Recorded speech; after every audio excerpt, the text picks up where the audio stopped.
The introduction page in the Book of Mormon says, after thousands of years, all were destroyed, except the Lamanites, and they are the principal ancestors of the American Indians. The Lamanites are described by Joseph as ancestors to the Israelites, inhabiting all of North and South America from sea to sea. In the book of Proverbs, we are told every word of God is pure.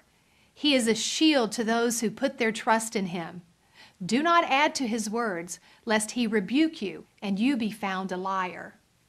If it could be proven absolutely that the American Indians were not descendants of the Lamanites, then Joseph Smith perpetrated a gigantic fraud in the very book he claimed was inspired from God, the Book of Mormon.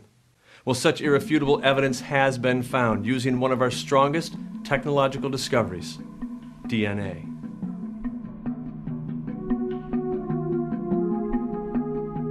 Prisoners are routinely freed from crimes they supposedly committed many years before, when scientific experts prove conclusively that the DNA found on the victim did not match the DNA of the convict.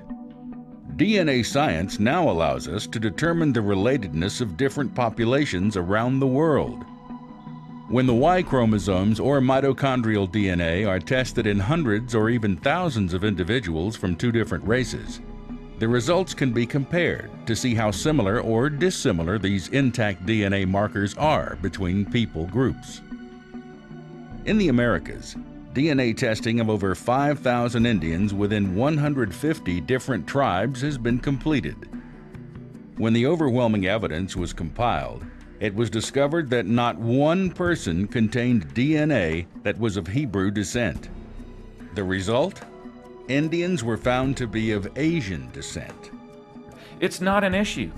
The DNA issue of whether Native Americans come from a Hebrew descent is not an issue.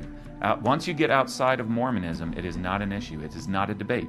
Nobody is debating out in the scientific realm of whether or not Native Americans came from Israelites. Nobody, or Middle Easterners, nobody. In order to be a Mormon, one must trust in the stories of Joseph Smith. And if these stories can be proven to have been fabricated or untrue, then the very basis of their faith is erroneous. Modern science has conclusively proven Joseph to be a deceiver in his allegation that the Indians were descendants of the Hebrews. Sadly, this is just one of the many lies fabricated by Joseph Smith. For generations, scholars have shown irrefutable evidence that the Book of Mormon, as well as the Doctrine and Covenants and Pearl of Great Price, are fallible, faulty documents, contradicting each other as well as contradicting the Bible. It has been well documented that the Book of Abraham, which Joseph claimed was translated from an Egyptian language on papyri, was also completely false. We have not found one non-LDS Egyptologist who supports his translation.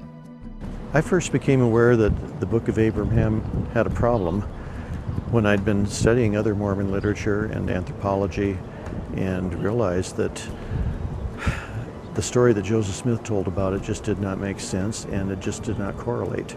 There were so many other problems with the Book of Mormon and with other claims that Joseph Smith had made that the Book of Abraham seemed fantastic. And it struck me as particularly odd, since Egyptology is such a known science. Since the papyri had been rediscovered and were available for study, there should be Egyptologists being struck between the eyes like a bolt of thunder on the road to Damascus and converting to join the Mormon Church, once they found out that Joseph Smith had translated these before anyone could even translate Egyptian. Of course, the truth was that the Egyptologists knew perfectly well that the Book of Abraham contained nothing that Joseph Smith ever said it did. Part of the papyri translated by Joseph allegedly shows a priest about to sacrifice Abraham on an altar. But in reality, it has been discovered that the papyri actually depicts a common funeral text many centuries after Abraham's time. Egyptologists uniformly agree on this conclusion, destroying Joseph Smith's translation of the Book of Abraham. We can only conclude from this evidence that this book was an elaborate fraud by Joseph Smith.